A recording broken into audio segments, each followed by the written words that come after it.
ny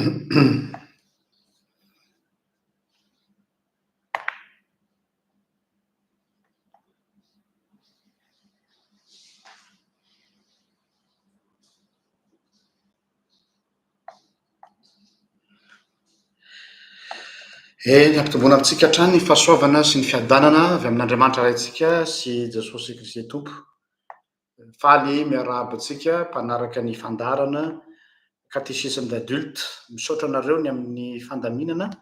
Raha ny tokony ho izy ho anareo izay efa mpanaraka ny fandarana eto dia isaky ny zoma tsika no vao tokony miaona, fa androany maningana kely vao tery naroso satria noho ny asa mifanindry izay tsy maintsy atrehina rapitso dia vao tery nafindra androany ny catéchisme d'adulte. Ary tena niriko mihitsy ny anaovana an'ity catéchisme d'adulte indray mitoraka ity no nitanareo ny lohahevitra izay nozaraina tamintsika hatramin'ny maraina. Ny lohateny dia ny hoe miracle sa hasard sa synchronicité. Raha adika amin'ny teny malagasy dia hoe fahagagana ve sa kisendrasendra. Le synchronicité hoe fifandrifian-javatra, nefa tsy tena malaza azy loatra fa firindrana zavatra maro miara-mitotona zay le synchronicité. Ka ity catéchisme d'adulte ity iaho araka ny nolazaiko tamin'ny maraina dia isaorako manokana aloha ikoto lehilahy Maitsoambo tamin'ny vidéo zay nataony nanaovany témoignage kely tamin'ny tranga nahazo azy tamin'ny zanany tsy salama, de tena sahirana de sahirana izy de nefa ne tao anatin'ny fotoana tsy nampoziny de nisy concours de circonstance mifanojo io le resaka synchronicité zay nifanena tamin'io toe-javatra nahazo azy io dia nahavahan'ny olana teo amin'ny nanjony zanany. Ka tsy de tena le tantara loatra ny m'intéressé fa le fanontaniana napetrany question existentielle le izy hoe ho anareo mpivavaka ozy izy de miracle zany, ho anahy manokana ozy izy dia raisiko ho hasard, sendrasendra na coïncidence. Za ndray te hanampy koso fahatelo zany hoe samy manana ny fomba hieverany azy ao ihany koa ny eo anelanelan'le hasard sy ilay miracle dia misy ny atao hoe synchronicité zay mbola ho iresantsika bebe kokoa ny momba am'zay. Zany hoe fifandrifian-javatra ve ny fanenany tamin'ireo olona izay namonjy azy tao anatin'ny fahampiretany sa ahoana, na koa ny fanontaniana anankiray de hoe inona na iza no mety ao ambadika zany synchronicité na concours de circonstance zany amin'ny toe-javatra tahaka zany. Za zany androany tsy anazava aminareo ny atao hoe éloge ny atao hoe miracle fa lay fonctionnement n'lay teny hoe miracle mihitsy no tiako hidirana landalina kokoa. Ya donc zany ny motif an'ity thème tsika ty zany dia araka ny voalazako teo de hoe toy an'ilay témoignage nataony koto zay nahazo ny zanany araka ny voalazako teo. Fanontaniana zany de hoe averiko kely le tantara ho an'izay tsy naraka an'le témoignage mety somary fanina atsika zay tsy nanaraka an'le izy de ny hoe rary mafy ny zanany rary tapoka tany États-Unis nianatra de izy nefa miasa tsy afaka mbola nandeha dia ny reniny le zaza no afaka naka permission d'urgence hamonjy an'le zanany. Teo am-pandehanany nefa be dia be ny zavatra sarotra, ny toerana lavitra, ahoana ny transport, ahoana ny mombamomba anazy, tsy afaka niditra tao anatin'ny campus misy an'le zanany izy satria zay ny fitsipika nisy an'le tao be dia be zany complet-ny de tena vaky loha izy inona no atao, dia nanao zany izy tao amin'ny groupeny tao amin'ny pageny de tao anatin'le filazanana natao hoe iza ny olona mety mba akaikikaiky ny faritra iny nefa le faritra misy azy misy an'le zaza raha ny tena marina dia toerana presque désertique ozy izy dia presque quasi impossible zany fa par réflexe fotsiny nanaovana an'le annonce. De le olona namaly an'lay antso nefa ozy izy de olona izay efa nifampiresaka taminy any tamin'ny message fa tsy novaliany le message. De raha ny tokony izy tsy tokony hamaly antsony le olona fa gaga be fa izy ny voalohany namaly ary nifanojo hoe zay ho any mihitsy ka afaka mifanampy tsika ohatrany hoe ohatry hoe zavatra fanojo zany ilay problemany koto sy ilay dian'le olona de ohatrany hoe natao ho am'izay le izy. Donc zany fantany napetraky koto tam'izay fotoana zay de hoe est-ce que c'est un pur hasard sa fahagagana aminareo kristiana angamba sy fahagagana zany sa kisendrasendra le izy. Tsy fantatro aloha izy izy fa en tout cas ny intervention n'io fianakaviana io tam'izay fotoana zay de tena pile poil tena mifanojo tsara am'ilay trangan-javatra nahazo azy. Eo indrindra no tiako idirana eo am'izay cas zay zany hoe je veux rebondir zany à partir zay vécu niainany koto zay. Za zany tsy commenter ny zavatra niainany koto fa ararotiko une question ny koto iny satria mino fa tsy izy rery no mametraka zany fanontaniana fa isika ihany koa mety trody zavatra ohatry zany. Ny fanontaniana de ny hoe inona no hevitry ny miracle? Na zany tsy hoe misy ve ny miracle sa tsy misy, c'est pas là le problème, la question. Que signifie un miracle? Inona no message ampitain'ny miracle? Ny miracle koa tsy voatery arak'izay nieritreretintsika azy hoe zavatra surnaturel foana. Izay na tonga anay resaka an'ilay hoe hasard sy synchronicité, hoe azon'Andriamanitra ampiasaina ihany koa ny zavatra naturel sy logique ho lasa miracle. Tsika masy rehefa mieritrany miracle de ohatra hoe zavatra extraordinaire foana hoe misy zavatra tena impossible fa azon'Andriamanitra ampiasaina koa ny zavatra possible fa eo am-pelatanan'Andriamanitra dia azony avadika ho miracle. Ka ho idiratsika ho rasarasaitsika mihitsy zany momba an'izay. Moa ve ny miracle misy ifandraisany koa amin'ny kisendrasendra hoe par hasard ve sa tena miracle? Sa misy eo am'izay tsika somary miditra croyance ny olo hoe misy karazana destiné hoe misy zavatra mifanojo ohatrany hoe carrefour na circonstance, concours de circonstance sendra mifanena amin'ny point anankiray de jerena fa ohatrany hoe misy olona mandrindra mihitsy zany zavatra de iny le atao hoe synchronicité. Moa ve tsy maintsy ho Andriamanitra no ambadiky zany rehetrarehetra zany? Eo koa zany, moa ve tsy maintsy ho Andriamanitra no ambadiky ny hasard? Moa ve Andriamanitra no ambadiky ny miracle? Ary moa ve tsy maintsy Andriamanitra koa no ambadiky ny miorchestrer les synchronicités? Ahoana ny fonctionnement ny miracle? Zany hoe tena idiratsika sur le plan ontologique kokoa ty miracle ity. Ka raha ny fandiniako azy axe principal anankitelo no iangonany zao lahadinika anjaratsika zao de hoe Andriamanitra, ny toeran'Andriamanitra ao anatin'izany rehetrarehetra zany, ny toeran'ny hasard. Est-ce que le hasard existe? Ohatrany hoe est-ce que Dieu existe? Raha mametra-panontaniana masitsika hoe est-ce que Dieu existe légitime be les questions? Ho anazy zany tsy manafitonana mihitsy ny olona mametra-panontaniana hoe est-ce que Dieu existe ou est-ce que Dieu n'existe pas? De za koa zany amiko légitime koa raha miteny hoe est-ce que le hasard existe? Satria mety hiteny ny agnostique hoe non, c'était par hasard. De mba nanontany scientifika sasatsasany any amin'ny resaka cas de probabilité, tsika mahalala tsara mihitsy fa rehefa manao probabilité anao de misy hoe une chance sur 1 million no na tokony ny fanenan'ireo oloreo raha atao ny cas de probabilité. De fanontaniana mipetraka hoe est-ce que c'est un hasard ou le hasard n'existe pas? Point d'interrogation là izy. Ou est-ce que c'est la nature qui fait les choses toutes seules? Moa ve ny zao zavaboary zao no mandeha ho azy ohatran'ny ohatran'ny famataranandro orlo ohatry hoe misy Andriamanitra zany nanamboatra an'izao tontolo zao mandeha ho azy dia tsy mila intervention n'Andriamanitra fa ny fonctionnement zao tontolo zao misy logika zany.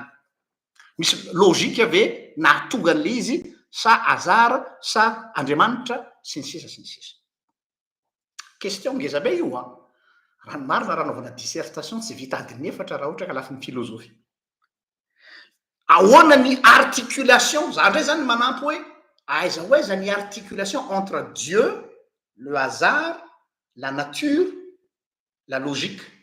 Dieu, hasard, logique. Rehefa miteny hoe Dieu tsy voatery contre ny logique. eto zany de manitsy atsika mpino kristianina. Tsika mpino kristianina rehefa miteny hoe miracle dia zavatra illogique. Oui, mbola idirantsika zany fa aveo c'est possible fa azo heverina ho miracle koa ny zavatra logique. Nahoana no tsy kilasitsika ho isan'ny miracle ny lojika? Aza miandry foana hoe tsy maintsy zavatra irréel, tsy maintsy zavatra illogique zay vao azo atao hoe miracle. Idirantsika zay rehefa aveo fa mbola milancer an'ilay débat fotsiny zany. Ary ohatra fotsiny zao ny hasard, ny kisendrasendra. Rehefa hozoina ka idirantsika eo rehefa aveo miresaka dia azo lazaina hoe ny hasard sady tsy atany tsy aparafara entre an'Andriamanitra sy ny raisonnement logique. Sady sarotra ny ilazana azy hoe avy amin'Andriamanitra, nefa koa toa misy diatanan'Andriamanitra iny ao ambadik'ilay parazara ny fanena ikoto sy ireto fianakaviana izay nifanojo taminy ka nifanena taminy tamin'io probleman'io. Na izy tena ny aza de nametra-panontaniana hoe zaro izy lasa saina hoe sao de mba fahagagana. Déjà le fait mametraka zay fantany dia efa tsy tura tsony izy. Zay le hoe misy trasin'Andriamanitra avy ao ambadiky ny hasard sa non, c'était une pure coïncidence, c'était un cas de probabilité, une chance sur 2000, 2 millions. Donc zany ny hasard ohatrany hoe entre deux chaises, sady ohatrany hoe misy trace divine nefa koa misy raisonnement logique ihany koa nefa izy rehefa tena fotopotorona. Métis logique ary métis divin, le hasard. Donc tsy hita zay metrahana ny hasard zany. Ary samy misingotra misitona ny scientifique miteny non, il y a rien d'étonnant fa azo hazavaina porofona ara-tsiansa tsara zany araka ny kajy matematika nahatonga n'io trango io satria zao. Kanefa amin'ny conclusion ny afarany de hoe oui, io tranga io dia tsy tonga de ho hita eo ny hoe fa une chance sur 1 million, une chance mety niaonany zareo. Eo zany de mipetraka point d'interrogation. Ka rehefa tsy voazava lay tranga miseho iray dia voambolana plus ou moins fahitako azy hoe neutre consensuel eo amin'ny mpino sy ny agnostika le hasard hoe bon aloha ary atao hoe hasard, mapetipety ny kristianina koa le hasard satria misy an'le teny Albert Einstein hoe le hasard c'est Dieu qui se promène incognito. Phrase-ny Albert Einstein zay. Nefa koa Einstein koa teny hoe Dieu ne joue pas avec les dés. Andriamanitra tsy milalao dé, tazao dé le olona le manao jeu de hasard. Sans scientifique zany teny hoe bon, le hasard c'est Dieu qui se promène incognito. Donc mapetipety ny kristiana zay. Nefa koa mapetipety ny scientifique koa hoe bon, andao ary atao hoe hasard. Fa qu'est-ce qu'on met derrière le mot hasard? Za zany m'intrigue ana mihitsy io hasard io. Hatramin'izay zany de ohatrany hoe par hasard par coïncidence iny za tsy afa-po am'zany valiteny zany. Za ohatrany te hikaroka hoe fa inona no ambadiky le hasard? Fa ahoana nahatonga le hasard ho lasa zavatra réel? Mety ozy nareo pasteur vous divisez le cheveu en 4 zany hoe anao za manasaro zavatra vous cherchez midi à 14 heures. Oui, zay mihitsy za zay. Satria je me fie pas à une affirmation gratuite. Oui, c'est du hasard. Na koa hiteny amiko nareo c'est un miracle. Non, ça me suffit pas. Enfin, je veux savoir oui, qu'est-ce qu'il y a derrière ce mot hasard. Dia exercice intellectuel kely nataoko le izy tarafina amin'ny soratra masina zay mba tiako zaraina aminareo zay parcours-ko zay ka raha mety aminareo dia araisina, raha tsy mety dia azonareo verina aty amiko. Ka rehefa tsy voazava izy hoe de lazaintsika hoe hasard. Donc zany élément neutre kokoa io na ho an'ny mpino na ho an'ny tsy mpino, na amin'ny domaine ny resaka finoana na ho an'ny scientifique ny fampiasana ny hasard ohatrany hoe karazana marimaritra iraisana zany le voabolana hasard. No zany ny hasard zany de ohatrany balotage.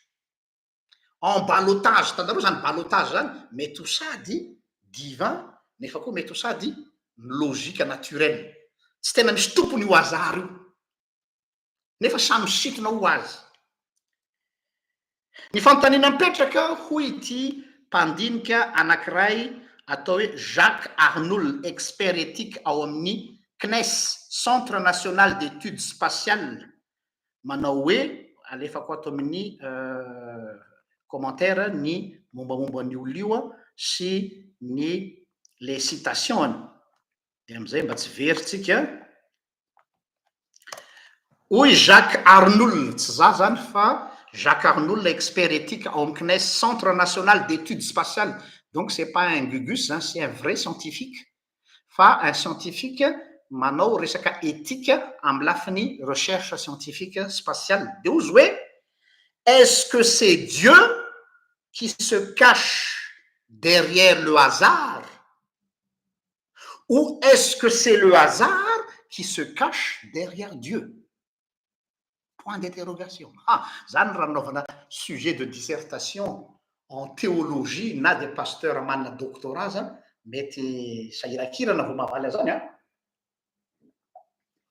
na koa question apetraka olona nanao philosophie na manana licence en philosophie na manana maîtrise en philosophie somary manahirana zany question tsy manahirana mamaly azy est-ce que Dieu qui se cache derrière le hasard zany hoe Andriamanitra miafina eo de fa mambaitra fa manina Andriamanitra miafina est-ce que Dieu se cache derrière le hasard ou est-ce que c'est le hasard qui se cache derrière Dieu? Io izy ngiay Jacques Arnould ny fanontaniana mipetraka zany hoe question existentielle ngeza be mihitsy izy io mamitina ny fifandraisan'ny olombelona iray eo amin'ny lafiny resaka finoana sy ny croyance ary ny science mamitina ny fifandraisan'ny raha olombelona ny rapport type de rapport ny olombelona soit ianao milafika amin'ny finoana soit ianao milafika amin'ny croyance tsy maintsy zavatra telo ihany no ilafianao soit ianao milafika amin'ny resaka science fa ny point dénominateur commun izy telo de hoe tsy maintsy misy hery hilafianao eo tsy maintsy misy hery hilafianao eo hoe rehefa ozana hoe za kosa aloha raha io fanontaniany Jacques Arnould io dadapasy dia za plutôt c'est Dieu c'est le hasard qui se cache derrière Dieu plutôt zany izy aty amin'ny science am'izay fotoana zay raha ohatra ndraiky amin'ny teny ianao hoe raha ohatra ka ny valiteninao zany hoe Andriamanitra no miafina ao ambadiky ny hazara zany hoe Andriamanitra zany no mampiasa ny kisendrasendra dia mifandrivotra amin'io koa ny finoana sy ny croyance azo afangaro ny croyance le finoana ohatrany hoe tsy hitany hoe finonom-poana tsy misy terme malaza finono le croyance tsy tiako mandika le raha hoanareo malgasisant zay manaraka nyity fandarana ity mba ampio asa misy ola any amin'ny akademie malagasy mety mandika inona ny andikany atao hoe croyance za tsy d'accord mihitsy hoe croyance égale finonom-poana diso zany samy manana croyance daholo ny zavatra rehetrarehetra fa finoana sa croyance ny finoana masy de zao olona ny sujet mino an'Andriamanitra raitsy tompo mpanao lanitra sy ny tany mino an Jesosy Kristy tompo ao mino ny fanayma raha vao teny hoe finoana ianao dia sujet personne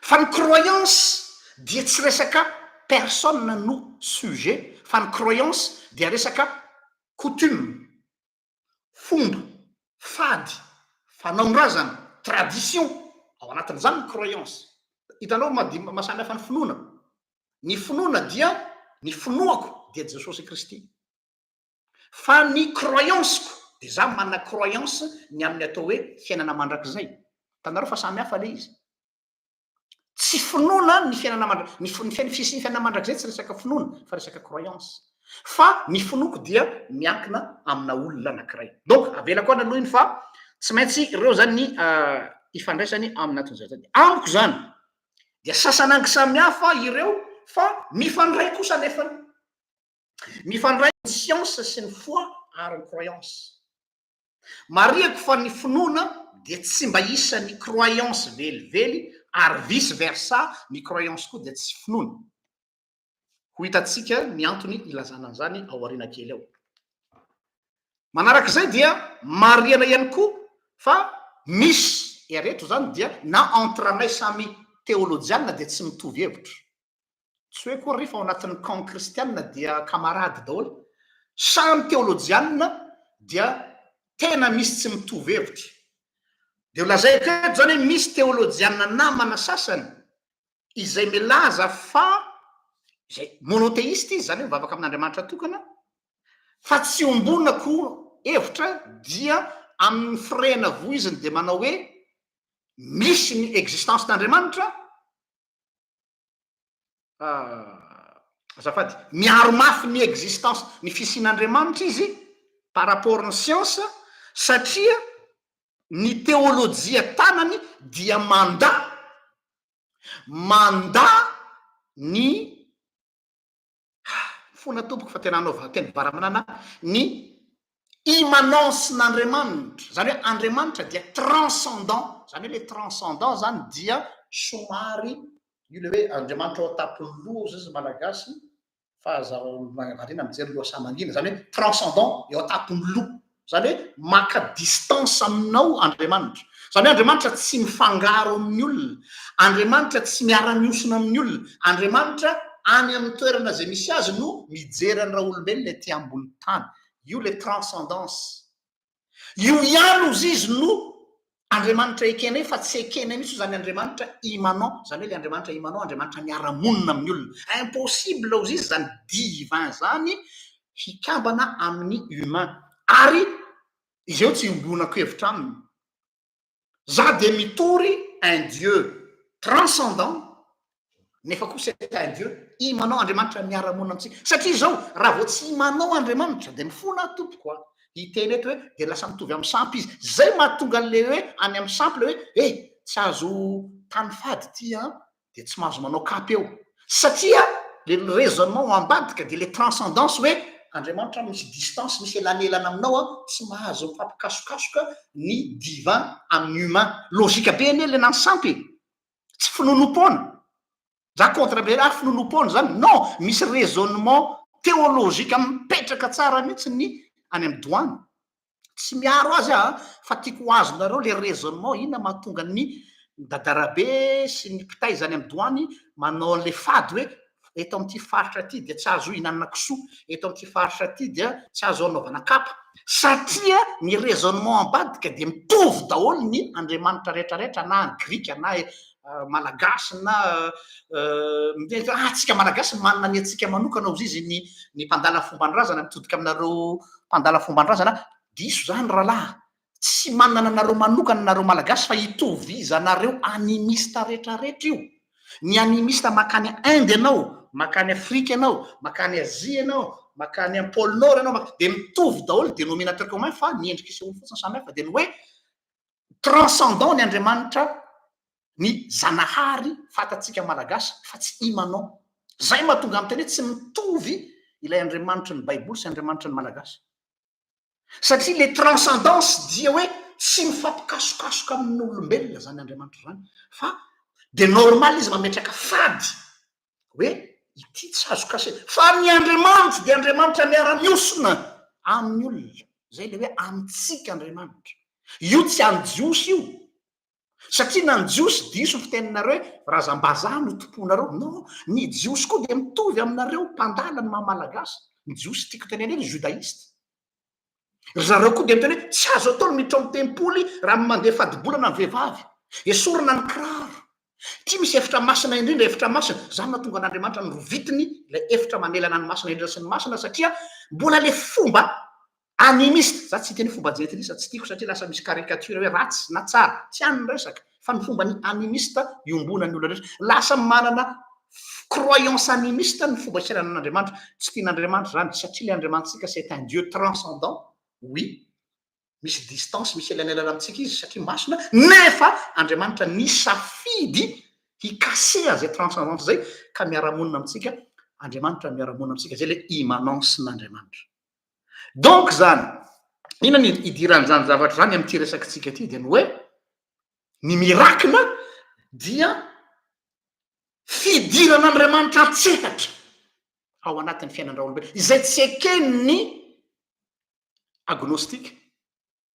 Ny agnostika masy dia mino plus ou moins mino fisian'Andriamanitra mpamorona kanefa mpamorona ny loi naturelle, mamorona ny loi naturelle zay ihany ny atao hoe conception na Dieu, fa tsy eken'ny agnostika un Dieu qui intervient dans la vie de l'humain satria tsy logique zany. Ils ont raison sur le plan rationnel, mais ny zavatra tsy takatry ny agnostika de zao hoe ny anareo ny Andriamanitra reo de Andriamanitra transcendant fotsiny, Andriamanitra any anatin'ny Dieu de l'Olympe, any amin'ny toerana misy ny Zanahary, any ina moa ny anaran'le teneny Latimer Rangers ty tendrombohitra ty, any ina anarany ty tendrombohitra malaza be ty e, olala adinko ny anarany le hoe malaza be le hoe nanaova Latimer Rangers reportage de hoe enregistré ny feon'ny le fanahyn'olona eny na any amin'ny tendrombohitra roa ambin'ny folo, zany hoe logika be misy na malagasy tendrombohitra roa ambin'ny folo satria Andriamanitra transcendant, Andriamanitra tsy miaraka amin'olona ty. Zahay dia mitory Andriamanitra tsy mijanona eny amin'ny abakabaka fa Andriamanitra midina. Ary eo no tiako fantatrareo hoe roa ihany ny religion misy eto ambony tany. Ao ny religion zay hoe ny avy aty ambany no manakatra, zany hoe miezaka ianao zany tsy andringitra, ambondrobe, merci saotra tompoko, ambondrobe, ny avy aty ambany no miezaka manakatra an'ilay Andriamanitra any amin'ny misy azy. Zay ny dikany hoe andeotsika ho any amonjy doany, andeotsika amonjy rano miketrika, andeotsika ho eny ambondrombe, andeotsika hitety ny tendrombohitra roa ambin'ny folo satria le Andriamanitra zareo Andriamanitra tsy midina aty ambany zany, tsy mahay midina ny azy fa ianao aty ambany no mila manakatra azy. Fa ny Andriamanitsika izy no midina. Zay le religion faharoa, io no misy atsika io. Logika be mihitsy zany ny animiste ho allergique atsika satria tena fanao tsy misy abaratra le izy. Ka tsatsa ndresy lahatra anareo animiste hoe manarahana ianareo fa manazava aminareo fotsiny le fonctionnement le raisonnement tsika, hoe zay le raisonnement nareo je comprends parfaitement satria nareo manambara Andriamanitra transcendant, zay kosa de manambara Andriamanitra sady transcendant, masin'Andriamanitra. Zay le maha transcendance, nefa koa Andriamanitra immanent miaramonina amitsika. Ok, hiditra am'izay tsika amin'ny hevitry ny miracle, le sens du miracle.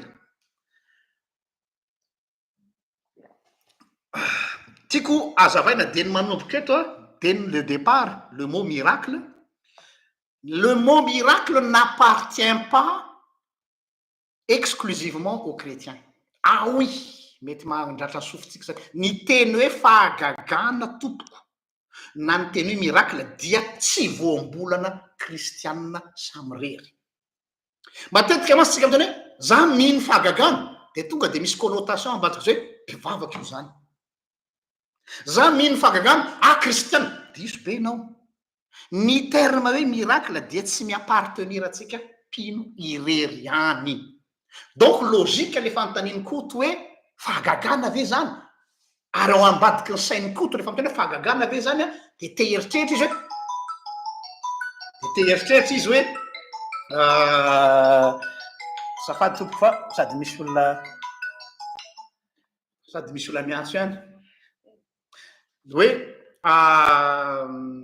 ny sensin'ny miracle zay nitranga tamiko ve ho juste tsy maintsy avy amin'Andriamanitra. Dia te hiteny an'izay zany koto hoe move voatery mandalo am' Jesosy ve aho vao mahazo fahagagana. Voilà, zay misy le tiako atongavana. Voatery mandalo eo am' Jesosy ve aho, voatery mandalo am' Jesosy ve aho vao afaka mandray fahagagana. Zay zany ny tiany koto lazainy. Logika be le fanontaniana satria araky ny teniko hoe de hoe ny miracle dia tsy fananatsika kristianina samirery. Noho zany mety ana fotoananareo ty teniko ty indrindrandrindra tsika kristianina tsy ny mirakla rehetra de avy amin'andriamanitra ao a toutes les miracles ne vient pas de Dieu fa misy ny miracle tsy avy amin'andriamanitra misy ny miracle tsy voatery misy andriamanitra ny ao ambadika fa misy ny miracle am'izao fotsiny raha ohatra ka zay lazantsika azy mbola hidirako zay moa zany fa ahoana zany azataitra ny démarche eto zany de zao tsy manana démarche aho hanararoatra hoe rehefa sendra nisy olona nahazo fahasoavana na nisy olona nahazo fahagagana ohatrany koto de teny amin'ny koto hoe koronao zay koto fa ianao tsy mino an'izao sosy io a de io ary fa nasian'izao sosy anao fa misy izy non andriamanitra Dieu n'a pas de compte à rendre à qui que ce soit andriamanitra tsy te hanao démonstration de force jereo anao koto fa ianao tsy mino a jereo fa haiko zany manao miracle zany voatery mandalo miracle ave andriamanitra voahazo ny fon'olona anankiray fantany napetrako aminareo zay question existentielle est-ce que Dieu est obligé de passer par le miracle pour toucher le cœur d'une personne non be ny pino kristianina tonga pino fa tsy mbola ny aina zavatra miraculeux ngeza be araky ny oatra nieritreretiny nieritreretiny koto zany anome ohatra anankiray anareo fotsiny a olona malaza be pasteur l'évangéliste Billy Graham zay anisany modèle ngeza be hoa tsy mino nareo hoe natonga ny Billy Graham niova fo raha mijeriny hoe c'est l'évangéliste du 21e siècle or ny histoire de conversion ny Billy Graham tsy ino anareo juste namaky sendra namaky ny jaona toko fahatelo andiny fahinambe folo izy fa toy zao ny tiavan'andriamanitra zao tontolo zao nomeny zanalahy tokana mba tsy hoveza rehetra mino azy fa de nitomany izy de niova fo izy nanomboky ho andro c'est tout zany andro be hoe zany Billy Graham zany ngamba mety narary mafy tany amin'ny hôpitaly de nisy naitra tanana taminy de nitsangana teo am-pandriana de alleloia de raha ho an'andriamanitra an'olo tenanao a de ino navitasa goavana be na ko hoe tsy fantatro zay donc tiako atongavana de hoe Dieu n'a pas besoin de miracle pour toucher les cœurs ny tiako atongavana tsy voatery ny miracle de avy amin'andriamanitra daholo eo zany tsika zany mila mitandrina am'izay manomboka eto zay zany le démarche ako resako eto za zany a afaka manao récupération hoe io le ty ohatra nahita le vidéo ny koto zany de io le ty fatratrako elandro any de anaovako vidéo manokana ikoto androany teneniko hoe ianao tsy mino io non il faut être honnête tsy am'izay démarche zay misy tsika na dia c'est très tonton aza alay mpanatiko hoe ohatrany mba andao rangara rotona sitrany elo non tsika tsy miditra am'izany kanefa kosa te hanazava koa hoe tsy lavitra ambadiky zany andriamanitra somary contradictoire any izy fa ho hitatsika eo le tiako resahana ao anatin'izay zavatra zay donc zany za tsy te hametraka ny miracle mihitsy amy toerana ambony be ambony piédestal hoe ny miracle no tsy maintsy amin'ny alalan'ny miracle no afahana manova olona anankiray non ary au contraire ny olona anankiray zay nilaza fa lasa niova fo ka tonga pino satria nahita fahagagana tsy fiable safady sao de mety ozana hoe tena mafy loatra zany tena zany pasteur ny olona zay nilaza fa niova fo ka resy lahatry ny filazantsara nohony ny fahagagana tsy fiable za tsy miteny hoe tsy izy fa tsy matanjaka ny finoany zany olo zany be de be ny olona nahita ny fahagagany Jesosy fa arakaraky ny nahitany fahagagany Jesosy no namafy ny fony nahita maso zao zareo io Lazarosy mivoaka ny fasana hitany masony io Lazarosy omboy amin'ny fijaliana ozy hitany zao no namoky isan'ny olona tsy omby 5 lahy tamin'ny mofo 5 sazandrandro tsy mila an'io Jesosy io ndray zay izy rehefa tary amin'ny andro farany tiako tenenina hoe non le miracle n'est pas une garantie ni une valeur sûre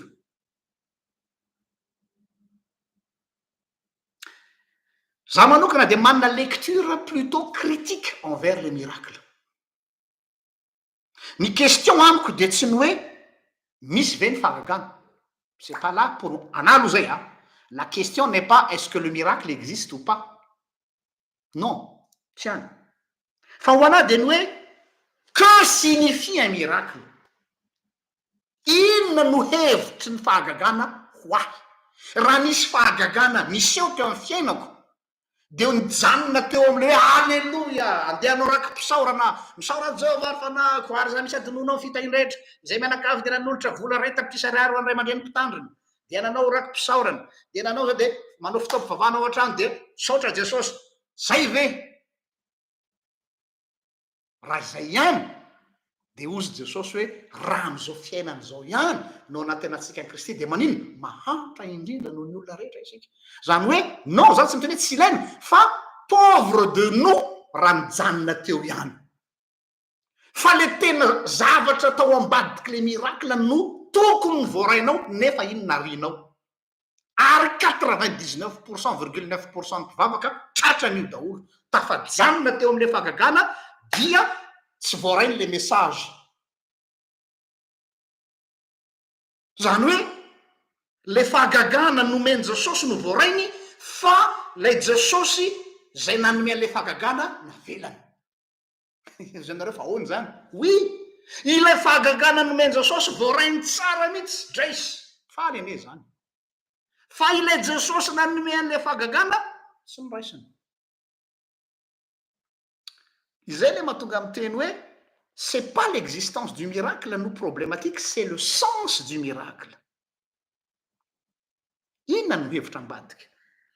Za zany raha mitodika ataoko taratasy misokatra ity ho an'ny koto raha sendra maheno an'ity izy dia zao ny fiteniko aminao koto le raha maitsoamby hoe le fanontanianao a légitime hoe fahagagana ve sa par hasard.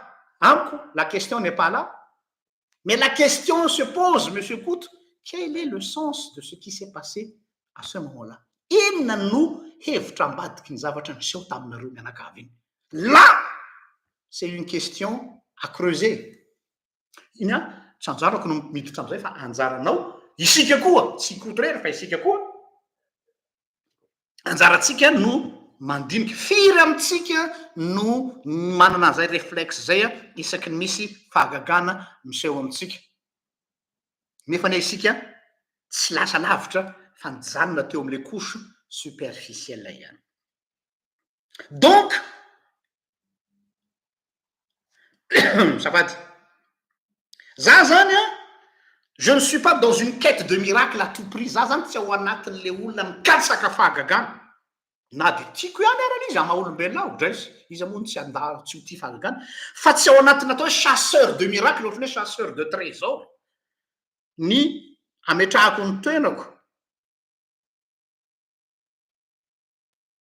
fa ny fanontaniana-petraka de hoe voaraiko ve niafatra ambadiky zany miracle zany. Donc possible zany misy mpino azo lazaina hoe gâchis, c'est du gâchis. Zany hoe nahita fahagagana be dehibe izy a fa tsy misy afatra voarainy na ray aza dia amiko zany a c'est du gâchis. C'est du gâchis, perte totale izy na de ataontsika hoe nahazo ny zavatra ny ilainy rehetra. Tena matiatoka jesosy any teny hoe mahantra indrindra noho ny olona rehetra izy raha izao fiainana zao ihany mahantra indrindra. Or izy mieritreritra hoe satria za mahazo fahagagana be dehibe de za zany tena olona akaiky an'Andriamanitra. Jereo tsara n'le fivadihan'le rafitra. Misy olona zany mieritreritra hoe matoa izy mahavita fahagagana be dehibe, matoa izy mahazo fahagagana be dehibe de olona 5 izy zany zay oratry an'Andriamanitra matoa mahazo fahagagana. Or io olona io indrindra ny pauvre indrindra fa hoe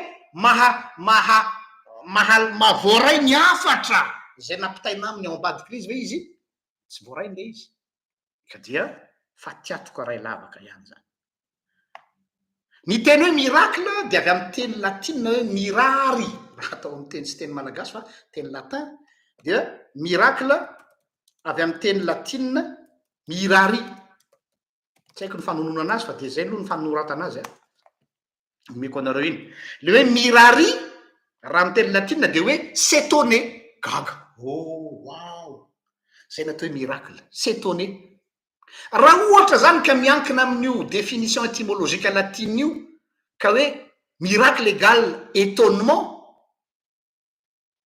ohatra ny manify be raha zany fotsiny a ohatra atsika zao mety hoe Elon Musk zao navita tôbila Tesla tsy mila chauffeur fa mandeha ho azy mbola tsy tena mise au point tsara fa mbola nisy erreur toko samy manao wow enjana koa zany enjana ny vazaha tôbila mandeha ho azy tsy misy chauffeur wow miracle zany étonnement ka raha ohatra ka micrée étonnement fotsiny ny miracle dia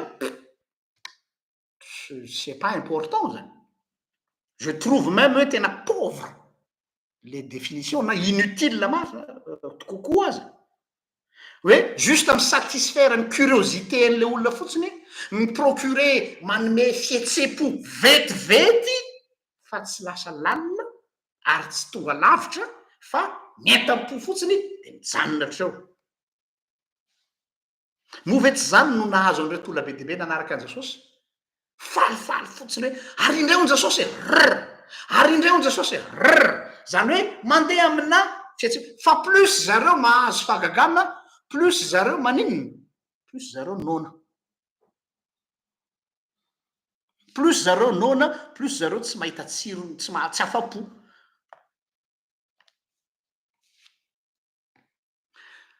ny mahatonga ny namatsika agnostika sy athée reo moa mitovitovy ihany na de mitovy fa tsy sahala izay manana réticence amin'ny atao hoe fahagagana de ny antony tsotra de ty hoe tsy eken'ny sainy zareo mihitsy le atao hoe rupture de la loi de la nature io no obstacle ny agnostika sy ny athée satria zany a le miracle voizin'ny ampahany anankiray amin'ny mpino kristiana de hoe ny miracle de zavatra surnaturel foana zay tsy ombonako hevitra amy zareo tsy voatery ho surnaturel ny miracle fa mety ho naturel ihany koa fa za koa manaiky ny fisininy atao hoe zavatra surnaturel fa mais pas que surnaturel de io anefa no manakina ny rahalahy tsy hino hoe ka problème anay ne paster amin'ilay miracle surnaturel dia andriamanitra indray ve zany no mandrava ny lalàna napetrany amin'ny zavaboary ary là ils ont gagné un point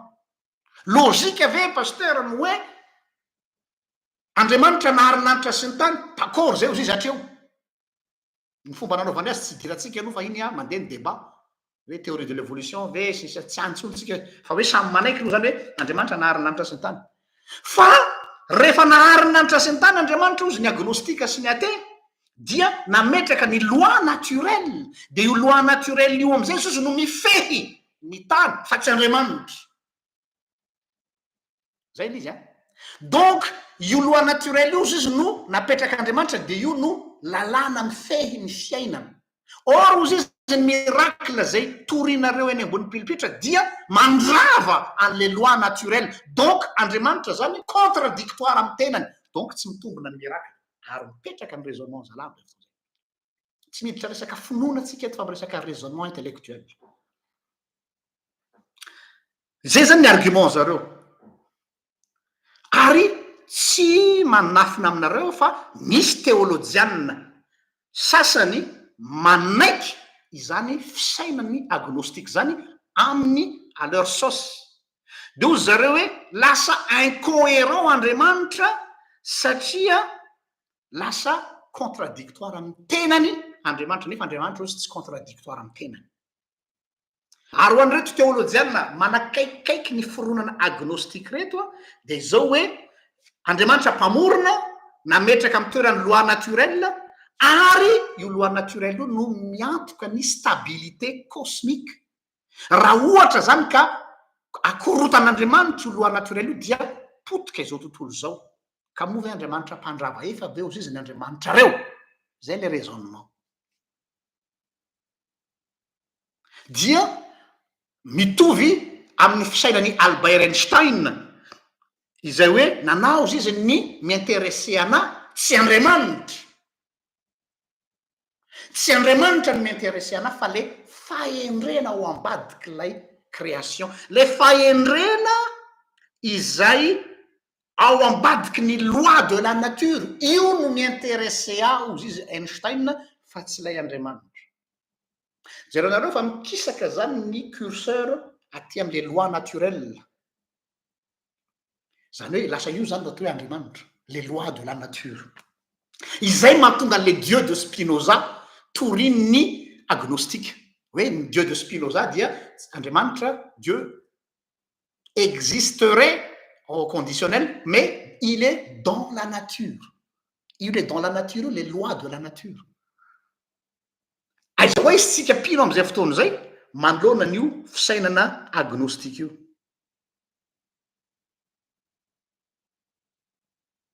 Ka ireo loi naturelle reo izy a dia de tsy tokony hifanohitra am'izany loi naturelle zany izy ny zavatra zay ataon'Andriamanitra reo ataon'Andriamanitra reo zay lazainy azy a satria lasa miperturbe ny ordre naturel izay nataony zany zavatra zany dia noraisiny zareo misy ary ty ny tena enjany mafy aloha le zalahy agnostique eto a zany de zay mahatonga zaho ouvert datany lisany satria efa manomboka mipiétiner ty amy place de bandinay kristianina nareo safaty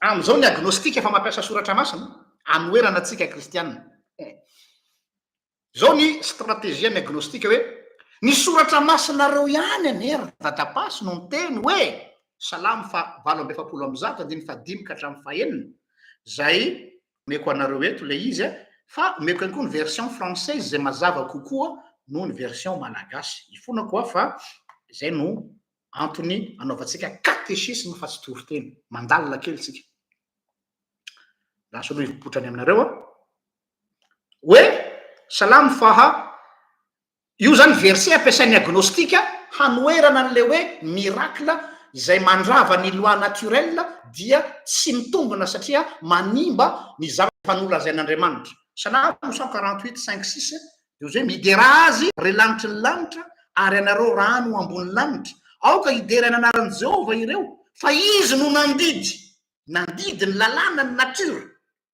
ary ireo nampitoetra ireo ho mandrak'izay doria nampitoetra ho mandrak'izay doria ny loi de la nature no mendalana ireo ka tsy mba miohatra.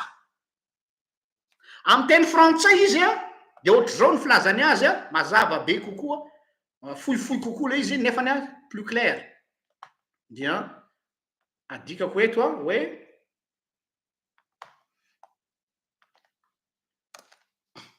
Dieu a donné des lois et il ne les violera point.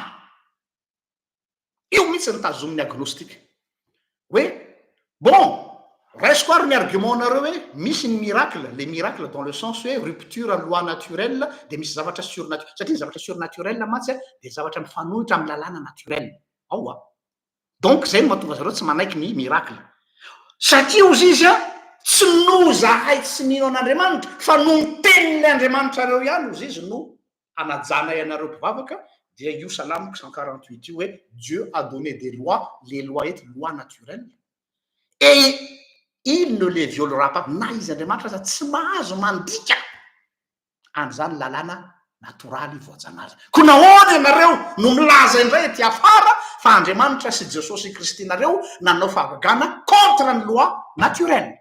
Zay zany ilay argument de base ary matanjaka zany argument zany a tsy azontsika hamavanana mihitsy ary zay nefa no hananatsika tombony amin'ny catéchisme hoe ahoana no hiatrehantsika an'izany. Eo am'izay tsika zay mahatonga ny teny hoe miracle tsy voatery zavatra kristiana.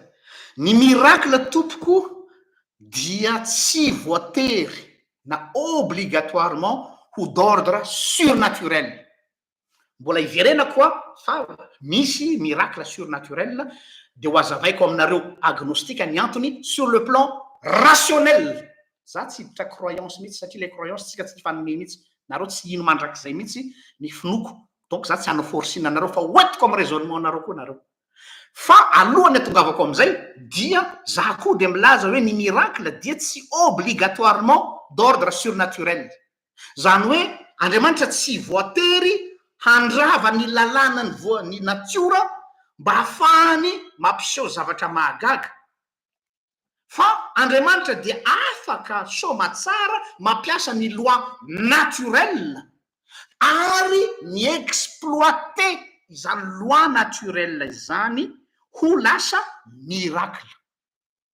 Zany hoe ny zavatra logika no ampiasain'Andriamanitra mba hahafahany mamadika zany ho fahagagana, le fahagagana zany ho tombotsoa ho atsika. Am'izay fotoana zay ny sens ny miracle de tsy hoe rupture de la loi naturelle na rupture de la loi logique, mais miracle veut dire les bienfaits de la loi naturelle pour l'être humain. Ny bienfait de la loi naturelle pour l'être humain. Any zany fipetraky ny miracle. Zany hoe any koa rehefa mitondra soa ho ahy ny loi naturelle izay napetrak'Andriamanitra, de c'est un miracle. Donc, en quelque sorte, c'est Dieu qui est derrière tout ça, même si c'est la loi naturelle qui a fait les choses. Eo le izy a marina fa ny lalàna naturel no nahatonga le izy, fa ny fampiasan'Andriamanitra zany ho fanasoavanahy dia zay no maha miracle azy, fa tsy le naturan'ilay zavatra nitranga no iqualifie koa azy hoe miracle na tsy. Asa razonareo le nuance zay zany le izy.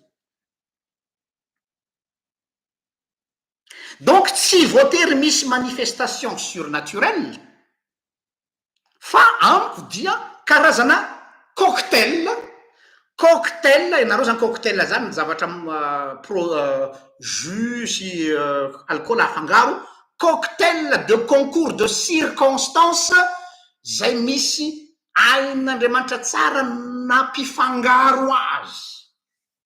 Io am'izay miditra le atao hoe synchronicité. Miditra am'izay le atao hoe synchronicité.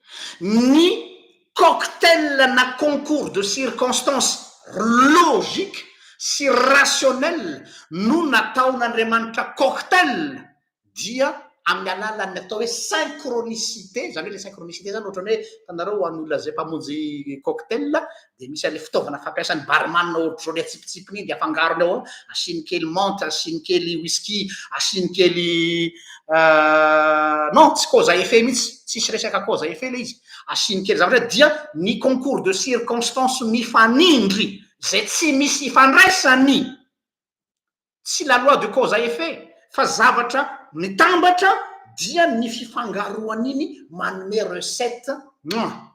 Ohatran'ny olona anankiray chef cuistot na master chef zay hoe légume, misy olona ao an-trano, misy olona manana zany don zany, tsy mila produit sarotra izy hoe tadiavo hena lafo vidy aho, tadiavo charcuterie lafo be aho, tadiavo fromage faran'le lafo be aho, tsy mila an'izany izy, fa zay zava-misy ao an-dakozia ao amin'ny frigonao ao amin'ny sopotrinao ao amin'ny bazarinao miaingy amin'ny zava-misy ao am-pelantananao de vitany manao zavatra incroyable izay ma-art culinaire azy. C'est de l'art. Et pour moi, le miracle, c'est un art divin, dans le sens où Dieu utilise les lois naturelles pour en faire un cocktail de circonstances. Voilà. Donc, Dieu se cache derrière le hasard. Oui. Dieu peut se cacher derrière le hasard. Mais je me considère Dieu comme un grand barman, comme un grand chef cuistot, zay mahay mampiasa ny logique sy ny concours de circonstance mba hahatonga soa ho an'io. Dia ny fiatraikany zay any aminao, ny fiatraikany zay aty amiko, nahavitra ny zanak'ikoto, nahavitra ny zanako, nahavitra anao, nahavitra ny olona tsiraray, dia zany no atao hoe miracle. Tsy le zavatra miseho no atao hoe miracle, tsy le fisehoan'le zavatra no atao hoe miracle fa ny fampiasana an'ireo zavatra ireo ka mitondra soa anao de zay izy vo atao hoe miracle ho anao. Zay zany ny fanazavantsika le fonctionnement, les articulations entre le hasard, la synchronicité, la logique et la foi.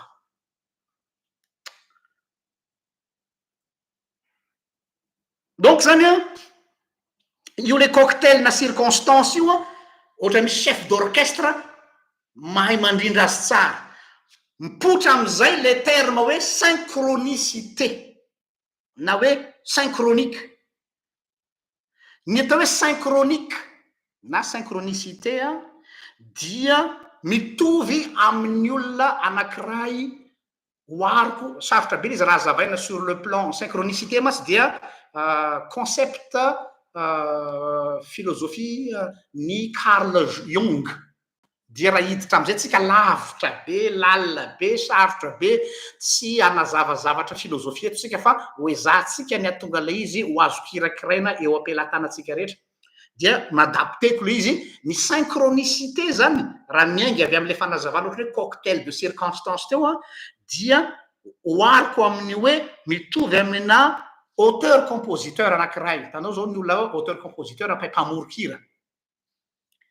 Nina ny asan'ny auteur compositeur mpamoron-kira de ny fahaizany mampiasa ny note zay tsy misy ifandraisany ny ré sy ny do sy ny fa sy ny sol ary ny la fa ny fahaizany mampiasa hoe ty do ty ataoko eto de ty fa ty ataoko eto de ty sol ty ataoko eto de eto asiko ré mineur de eto asiko dièse de eto asiko augmente ny fahaizany milalao an'izay no mampisy mélodie ny note. Ny note de tsisy mélodie raha tsy composena miaraka zay vao misy ary mélodie lay hira. De zay mahatonga atsika miteny hoe mahay le auteur compositeur iny satria hainy mikirakira an'le naoty izay samy manana maizy azy, tsy misy cause à effet zany, hafa ny fanen'ny do, hafa ny fanen'ny sol, hafa ny fanen'ny la, fa ny fahaizany mampifangaro azy hoe ty ataoko eto, ty ataoko eto, ty ataoko eto, ty ataoko eto, de ny fanakambanana andreo manome note de musique incroyable. Zay zany ny synchronicité, ny fandrindrana an'ireo karazana tranga samihafa zay tena logika ary mahatonga mélodie, mahatonga harmonie dia azo adika ho miracle koa zany synchronicité am'izay fotoana zay.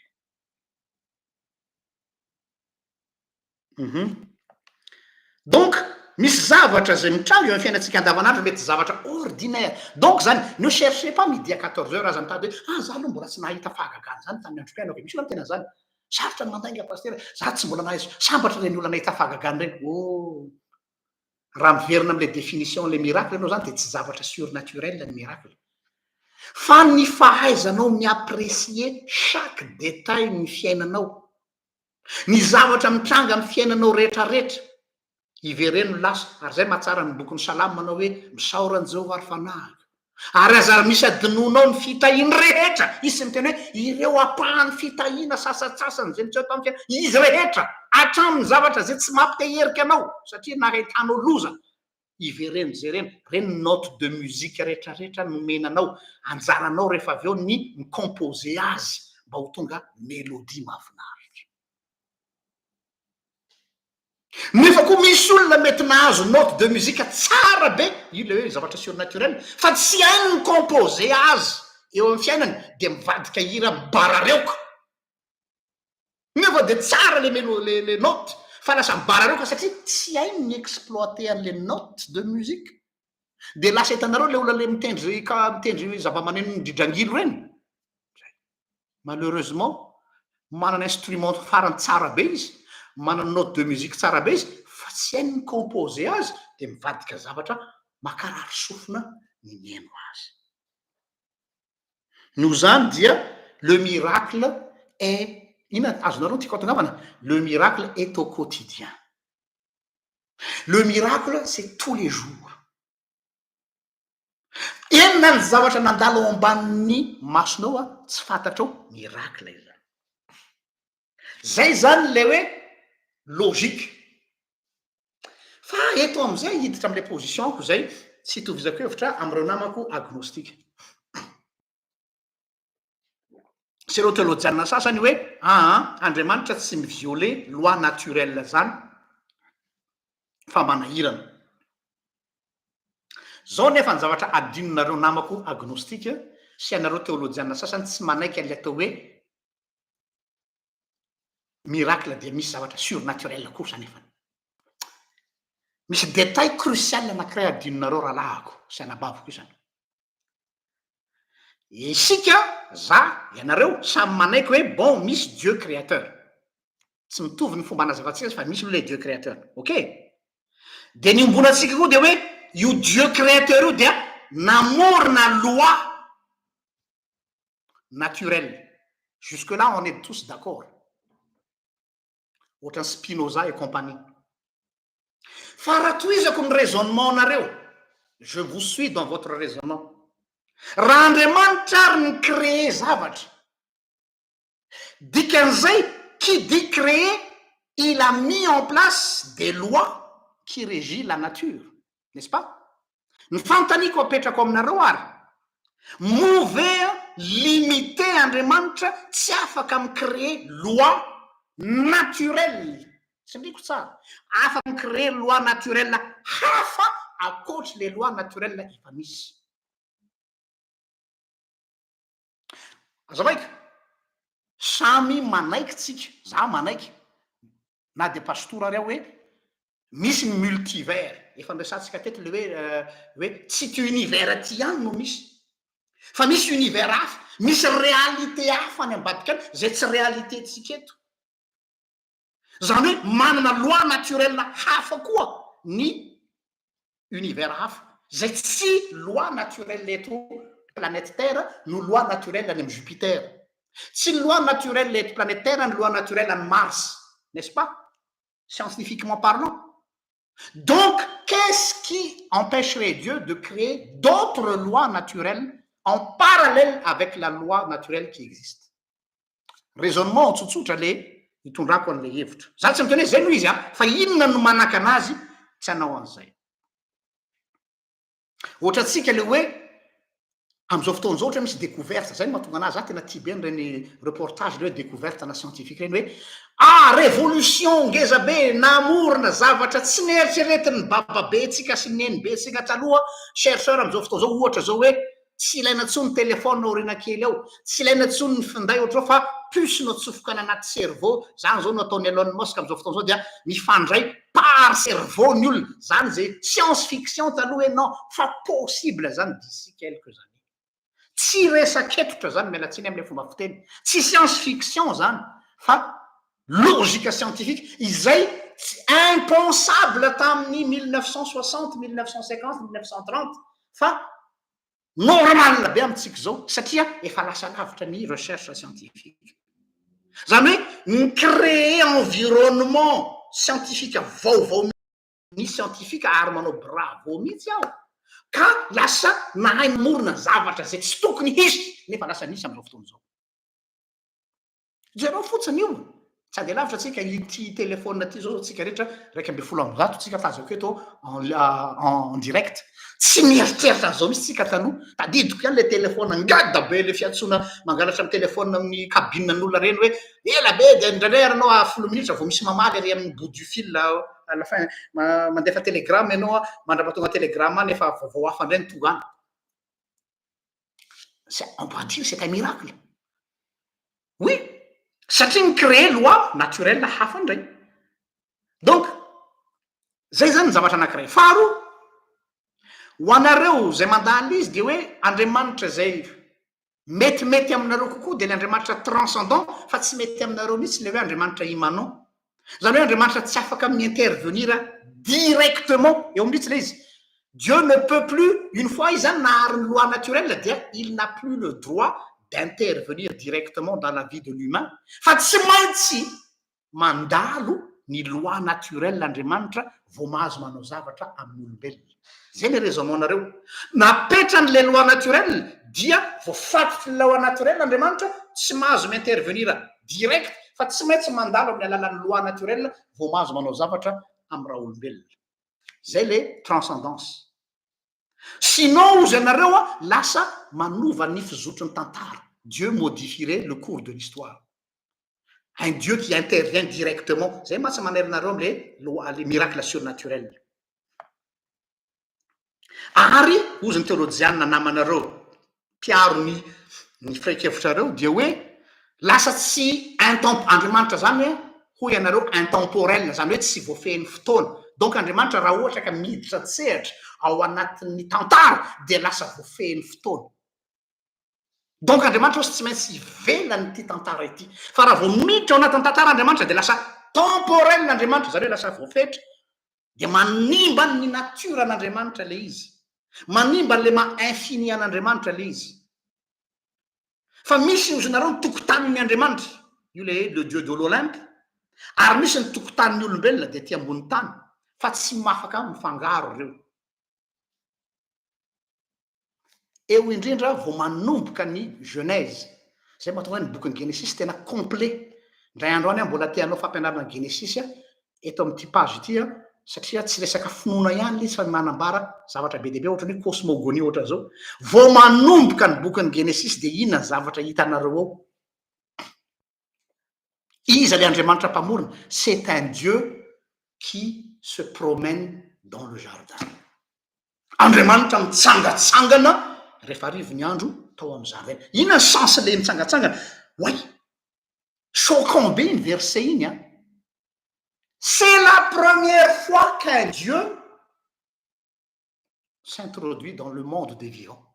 Ça ne se fait pas. Tsy mety zany.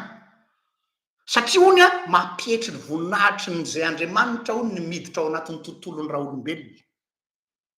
Mampetry ny voninahitra zany Andriamanitra zany. Fa ny Andriamanitro dia tsy menatra mihetry voninahitra rehefa niditra ao tantarako izy.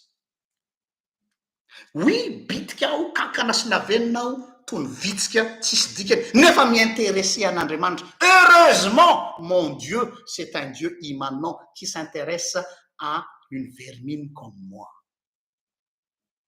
Donc ka lasa mampetry ny voninahitr'Andriamanitra zany, zay mihitsy izy. Andriamanitra nifoana ny tenany tamin'ny toviany endrika amin'ny mpanompo, hoy ny bokin'ny Filipiana. Andriamanitra miditra an-tsehatra amin'ny fiainan'ny olombelona. Andriamanitra miara-mamindra amin'ny olombelona, zay hoe Emmanuel, Dieu est avec nous. Noho izay anton'izay, ny notion ny miracle dia tsy voatery manaraka ny logika ny zavatra zay misy, ary plus que normal zany zavatra zany. Mais lay Andriamanitra dia Andriamanitra manana lina ny amin'ny fiainako izy. Noho izany, ny miracle amiko dia irruption de Dieu dans notre monde. Zany hoe Andriamanitra miditra an-tsehatra ao anatin'ny tontoloko. Ary zay ny filazantsara. J'ai pas besoin d'un Dieu be voninahitra, mamirapiratra, manana ny lazana, fa inaccessible. Tsy hita zay anaovana azy. Fa za ny Andriamanitra ilaiko dia Andriamanitra miditra tsehatra eo amin'ny fiainako. Andriamanitra immanent. Ary ny faratapony zany dia ny fahatongavany nofo, fatatsika zany tamin'ny alalan'i Jesosy. Izay asehony hoe afaka mifandray tsara ny divin sy ny humain, afaka mifandray tsara. Nasehony zany ohatra tamin'le fahitana tamin'ny Jakoba. Asa raha tadinareo tamin'ny Jakoba le nandositra ny Esau, dia natory tany efitra, dia rehefa rendriky ny torimaso Jakoba, dia nahita fahitana izy, dia nahita ny lanitra misokatra, dia nisy tohatra midina avy any an-danitra, dia ny anjely maninona miaka-midina teo. Dia ahoana ozy izy Jakoba notokana ny toerana io nataony hoe Betela, zany hoe eto no tranon'Andriamanitra. Hoe miaka-midina eo. Dia iny expression nitranga tamin'ny Jakoba iny naveriny Jesosy texto tamin'iny onany tamin'ny Natanaela, raha tadidinareo hoe indro ny Israelita tsisy fitaka. Natanaela amin'io mipetraka teo ambanin'ny aviavy. Dia ozy izy Natanaela fa ahoana ny afantaranao de ozy jesosy hoe niny razako anao zany ve natalaela no inonao fa ho hitanao ny lanitra misokatra ary ny anjely hiakamidina eo ambonin'ny zanak'olona zany hoe ao am'ity jesosy itya dia tsy misy elanelana intsony eo amin'andriamanitra sy ny olona or ny andriamanitra fantatry ny olona rehetrarehetra am'izay dia misy elanelana zay ny masarobidy ny fahatongavany Kristy ho mofo ety ambony tany dia ary anatin'izany koa misy verset anankiray zay mahazatra antsika miaino azy fa misy tsy azontsika tsaina ny impact an'izy dia ho adiko aminareo Matthieu 18:18 Matthieu 18:18 hoe famakitsika mpiandry rehefa alohan'ny asa sy fampaherezana izy fa betsaka ny varimbarina rehefa mandeha ny asa sy fampaherezana tsy mihaino tsara lazaiko aminareo marina tokoa Jesosy na inona manino izy fehezinareo ety ambonin'ny tany dia ho fehezina any an-danitra ary na inona vahanareo ety ambony tany dia ho vahana any an-danitra dikan'izany zany a relier ny lanitra sy ny tany tsy misy distance intsony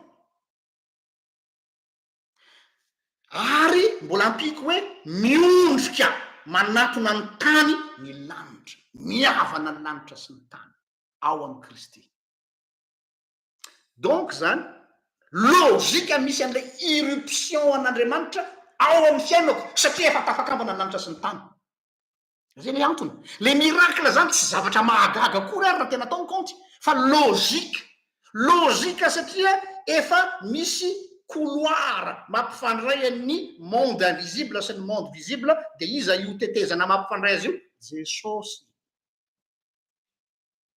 noho Jesosy dia afaka manao va-et-vient entre les deux mondes itsika isika ity ambony tany dia afaka miresaka amin'ny dada any an-danitra satria afaka mangataka amiray ianareo amin'ny alalako izy Jesosy ary Andriamanitra any koa afaka miditra ao amin'ny efitranonao zay raha fa te-bavaka ianareo de midy ao amin'ny efitranonao mangingina fa Andriamanitra ray nareo eritrereto Andriamanitra ray lanitra ny lanitra zay no midina ao amin'ny chambre à coucher anao il y a plus d'espace ni le temps le ciel et la terre sont réunis en Jésus-Christ zay mahatonga le hoe raha tsy amin'ny alalan'i Jesosy tsy misy famonjena tsy hoe sanatria zay kristiany na matikambo ry rahalahiko sy nabaviko isany zay tsy mino an'i Jesosy fa satria io Jesosy io nampitambatra ny lanitra sy ny tany lazao amiko zay Andriamanitra nampikambana ny lanitra sy ny tany de ho ariko ny fivavahako androany c'est tout simple que ça tsy resaka fa nindraindrana hoe aka satria anao kristianina dia indraindrainao Jesosy misy logika ianareo logika cartésien reo arako logika anareo mahatonga manindraindra Jesosy de satria jusqu'aujourd'hui 2024 4 juillet c'est le seul Dieu qui a su réunir le ciel et la terre si vous trouvez un Dieu qui peut faire ça je jette ma religion aujourd'hui même tsy misy anarana hafa ety ambony tany azahoana famonjena hafa tsy Jesosy zay ny antony tompoko fa tsy hoe zay ty anindraindran Jesosy fotsiny ka hoe aka anareo Jesosy tsy resaka hoe fanina an Jesosy ny resaka eto non logika koa nanay manana ny logika anay koa zay ao anatin'izany rehetrarehetra mais bon ça c'est une autre question ahoana am'izay ny hevitry ny miracle am'izay araky ny soratra masina hatreto tsika de nanaraka raisonnement tsotra fa miditra sur le plan biblique am'izay ao amin'ny testamenta vaovao ny teny hoe miracle dia misy teny roa ilazana azy ao amin'ny filazantsara ny teny voalohany ilazana azy dia hoe dynamis amin'ny teny grec na acte de puissance na dynamite na force io ny hevitry ny miracle teny ny hevitry ny miracle amin'ny teny grika ao amin'ny testamenta vaovao dynamis le dynamis acte de puissance dynamite force ny mivoyan'io dia ny filazantsara synoptika Matthieu Marka Lioka fa misy anankiray io izay io ny any za tsy miteny hoe diso io soratra masina io donc marina fa manana préférence kokoa dia ilay fanazavany jauna no maharesy lahatra kokoa dia ny azy ity semeion amin'ny teny grika le fahagagana zany io a le terme fahagagana raha jerenao baiboly malagasy de teny ray ihany hoe fahagagana ao amin'ny Matthieu Marka Luka dia fahagagana fa raha jerenao teny grika de izy hoe dynamis fa raha mamaky le teny hoe fahagagana anao any amin'ny filazantsara jaona dia semeionne no ilazany azy na famantarana hoe signe inona ny signe dia ohatran'ny plaque manondro hoe ohatra misy plaque anao tonga amin'ny carrefour de tia ny lalana makany Antsirabe, tia ny lalana makany Antananarivo, tia ny lalana makany Toliara, tia ny lalana makany Bego. Izay ny atao hoe signe. Semeionne. Jereo tsara les nuances. Zany hoe na ny jaune zany, c'est pas la plaque qui indique la route qui est le plus important, mais c'est la route qui l'indique qui est la plus importante. Na ny Matthieu sy Marka Luka dia lay fahagagana no important satria io manambara ny puissancen'Andriamanitra zay tsy diso a fa na ny jaune de lasa lavitra kokoa ny azy hoe non on s'arrête pas là, c'est juste une sémeionne, c'est juste des signes qui montrent le chemin, c'est pas encore l'arrivée mais ce n'est que le départ. Donc riavako ianao zay nazy fahagagana ianao zay nahita fahagagana, tu n'es pas encore arrivé au bout de ta route, tu n'es qu'au départ de ton aventure avec le Christ. Zay mahatonga amin'ny teny hoe raha fahagagana ny orenan'ny filonao dia malahelo milaza aminao fa mbola tsy lasa lavitra ianao. Vao manomboka miainga ianao, ohatran'ireny tobilanao course reny mbola chauffena tsara ny moteur, fa tsy mbola lasa ianao. Fa raha ho am'izay ary le tondrona, ina le semeionne, ina no lalana itondrona. Za manokana zany personnellement de za mirona kokoa amin'ny fanazavany jaune, filazantsarany jaune, satria ny fahagagana dia tsy preuve ny maha-Andriamanitra ny Kristy. Tsy preuve ny maha-Andriamanitra any Kristy ny fahagagana, fa manondro ny lalana makany amin'ny Kristy. Samy hafa be zany. Ny fahagagana de tsy porofo ny fisian'ny Kristy. Ny fahagagana de tsy porofo ny maha-Andriamanitra ny Kristy. Lozika ikoto mbola nisalasala hoe tena avy amin'i Jesosy ve io, tena fahagagana ve io? Tsy, ka lozika be le satria ny sémeionne zay, c'est pas la preuve de l'existence de Dieu. Mais ohatran'ny olona anankiray mpitrandraka vato ho anareo mpanao vato sy volamena de misy ny atao hoe filon. Tanao rehefa mijery hoe iny lalam-bolamena, tsy mbola iny le volamena fa iny le lalam-bolamena, de ny olona mahay azy mahafantatra hoe makaizy ny lalam-bolamena iny de tonga any am'le tena misy an'le zavatra. C'est ça le miracle. Le miracle ce n'est que le filon. Anjaranao am'izay manaraka an'le tracen'le izy mandra-patongany any am'le tena ozanao hoe ity le diamant, ity le volamena. Aza mijanona eo am'le filon fa mandehana aiza ny afaran'ity zavatra ity. Io no lazainy jaune amin'ny atao hoe semeionne. Io no ironako bebe kokoa raha za no antaninareo. No zany ny fanorenana finoana amin'ny fahagagana dia tsy lasa lavitra ao iaho. Jereo tsara fa tamin'ny olona tamin'ny andron'i Jesosy dia arakaraky ny nahazahoany zareo fahagagana no nanalavirany an' Jesosy. Vao maiky nahatonga an zareo lasa lavitra an' Jesosy, eny ny amafy hatramin'ny fony azy. No zany de tsy azo ampiasaina za manokana aloha zany zay mahatonga mahatonga anay misy masina teny hoe raha tena misy fanahy masina io pasteranareo, misy olona manao mialatsiny amin'ny terrain tain-bava manao vava aminay hoe raha tena isany fanahy masina io pastera, manino izy tsy manao fahagagana, manino izy tsy mamory olona eny am-palais des sports de manao fahagagana. Je suis désolé, c'est pas une preuve. Tsy hany lala nanay tonga de le izy mihitsy no asehony anareo hoe Jesosy. Fa iny le fahagaganareo iny mbola lalana lava be mandra-pahatonga any Jesosy, mbola tsy fantatra raha tonga any an' Jesosy ary iny, mbola tsy fantatra. Misy eny atsasatsasa-dalana eny de nitsana an-dalana, nitsana an-dalana tena tsy tonga tany am' Jesosy nefa nahita fahagagana, nahita olona nitsangana tamin'ny maty. Firifiry ny olona nahazo fahagagana tompoko fa tsy ao anatin'ny finoana intsony am'izao fotoana zao. Firy. Ka tsy alova hoe tonga de le arrivé no lazaina hoe ty le Jesosy au lieu de le parcours de hoe ty makaty de ohatra labyrinthe de mbola tsy hainy tonga anazy. Ka zay tsy te handany andro. Arabasora manana fahamezam-pahasoavana manasitrana sy fahagagana nareo mais pour nous c'est pas le point de départ, ce n'est que le point de départ mais pas le point d'arrivée. ao a de no zany a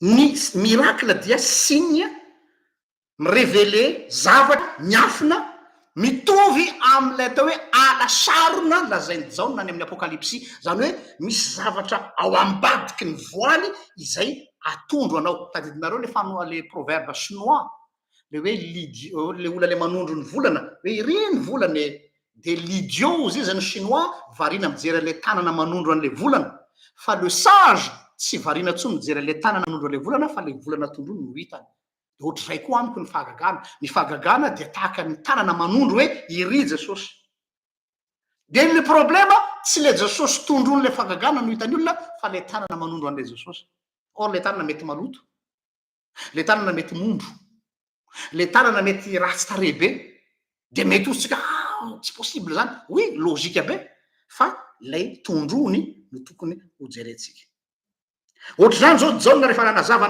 ny ohatra nareo hoe ahoana ny fanazavany jaona fahagagana ohatra tamin'ny namokizany jesosy ny olona tsy mby 5,000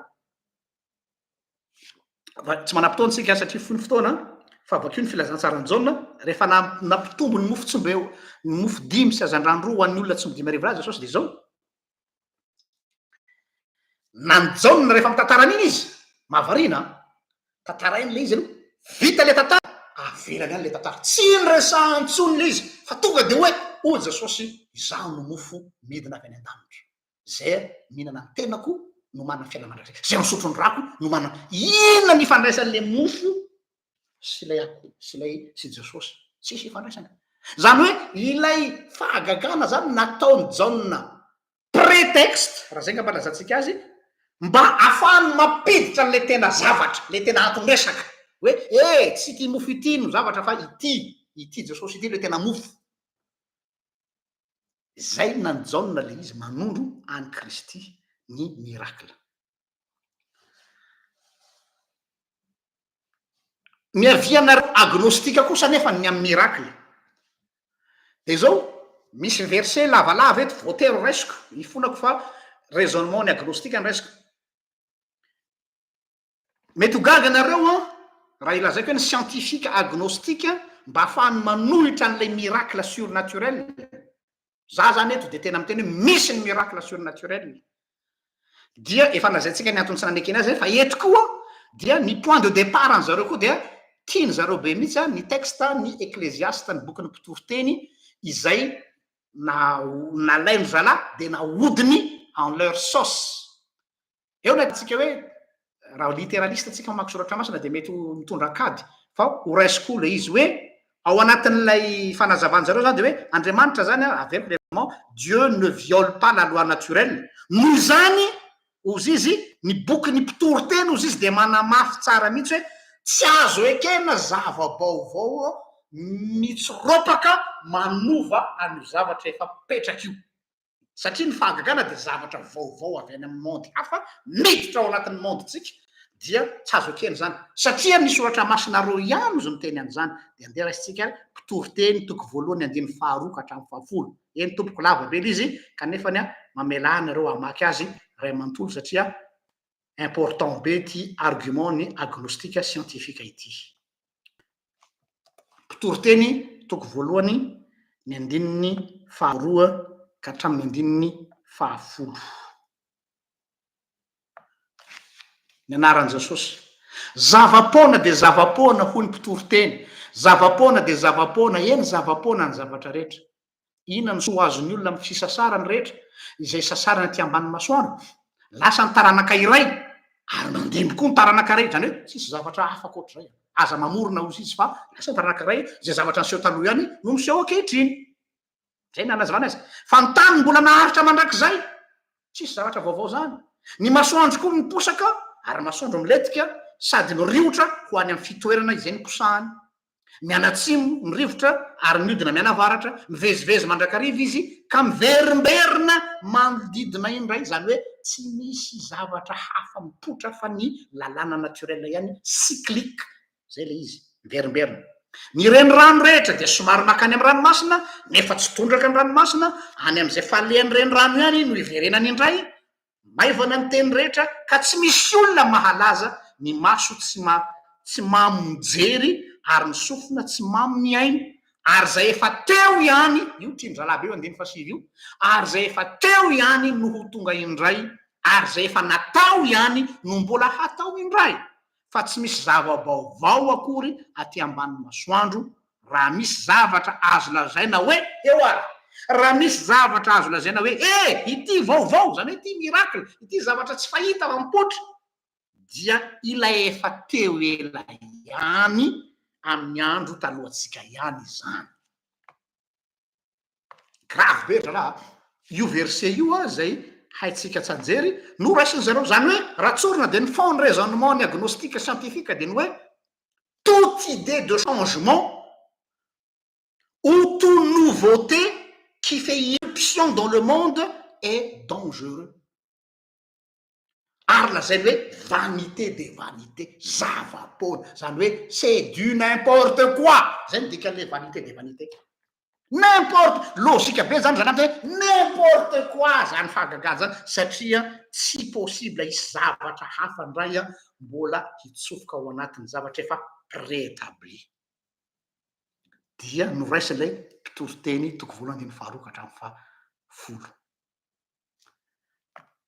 no zany ho an'reto olona reto dia raha misy olona zany tahaka anahy zay mety sanana vendrana zay masy ny fomba hiconsidereny atsika ka varina sy gaga amina zavatra toa vaovao am'zareo fa tsy vaovao kory fa amiko le izy de zava-baovao dia tokana ozy izy ny fanazavana azo omena zany a satria nareo ignorant satria nareo a tsy mahalala ninina satria nareo tsy mbola hainareo le zavatra de lazainareo hoe miracle le izy satria tsy misy mbola tsy misy le explication fa ho anay scientifique ozy izy zay io tsy milaza hoe mahazava ny zavatra etra fa nanazy zany raisonnement de hoe raha misy zavatra zay tsy azo ny azavaina mitranga de ozy izy hoe atreto aloha mbola tsy hainay ny manazava azy fa tsy maintsy misy explication io raha pitsy zay zany le fanazavana fa tsy hoe miracle zava-baovao mipotra ety ivelany indray zany zay zany le izy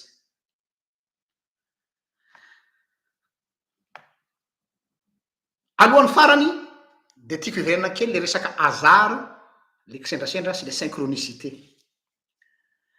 ao anatin'zao zavatra resantsika rehetra zao a dia mitsofoka eny ampandehanana eny a le teny hoe kisendrasendra rehefa sendra misy coïncidence na zavatra dia zareo agnostika dia mirefuze tanteraka ny fisiny zany zavatra zany fa tsy maintsy ajaina ozy izy ny phénomène naturel préétabli tsy misy zavatra exceptionnel zany tsy misy zavatra vaovao zany izay mahatonga atsika hieritreritra hoe angamba mety ho fahagagany zany sur ce point je suis d'accord avec eux d'une partie mitovy hevitra am'zareo a amin'ny hoe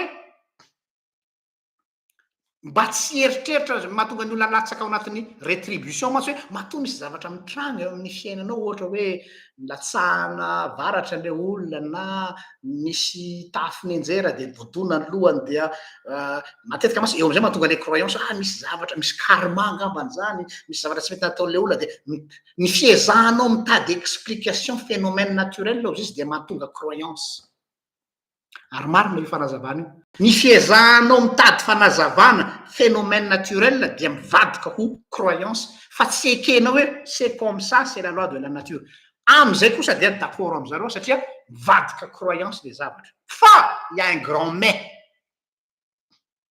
il y a un grand mais de zao raisiko ny tenin'ny philosophe Carl Jung nametraka fanontaniana izy hoe quand il y a trop de coïncidences qui tombe au même moment, ce n'est plus du hasard, mais il pense qu'il y a là une idée de synchronicité.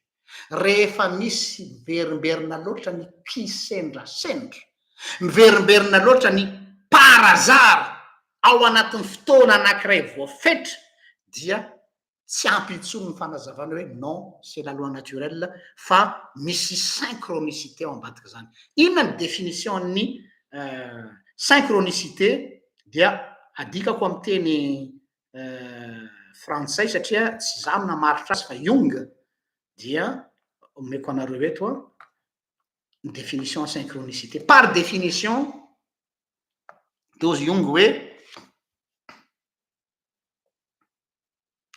la synchronicité est une coïncidence qui prend soudainement du sens, provoque une émotion forte, est porteuse de transformation et se produit au moment opportun. Raha tsorina diny hoe ny synchronicité ozy izy dia misy trangany zavatra maro samihafa zay tsy misy ifandraisany. Ohatra, misy olona nanamboatra trano ty amboarina ty trano ty atao travaux zany ivelany ao de misy échafaudage. Tsisy ifandraisany am'le olona mandalo. Tsy mifankalalo zareo. Tsy malala ny emploi du temps le mpanamboatra trano le mpandalo eto. Au même moment izy sendra napakatra an'ilay briky eo ambony tafo no nisy nandalo de nosilifatra de latsaka le briky de nitotony eo ambony lohany de maty izy. Hatreo aloha de ositsika hoe phénomène naturel eo. Lôzika be mihitsy.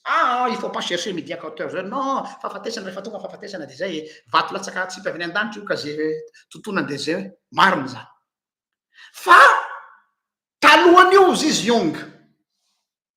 Io olona io manana pressentiment hafahafa hoe ary misy olona manana zany manana pressentiment hafahafa hoe ohatra izy niteny tamin'ny be dia be tsika mijoro avolombelona hoe za ohatra ny tsy ateza intsony, za ohatra nefisy tsy marary, tsy marikoditra de manana pressentiment izy zay nefa nitranga izy événement anankitelo samihafa.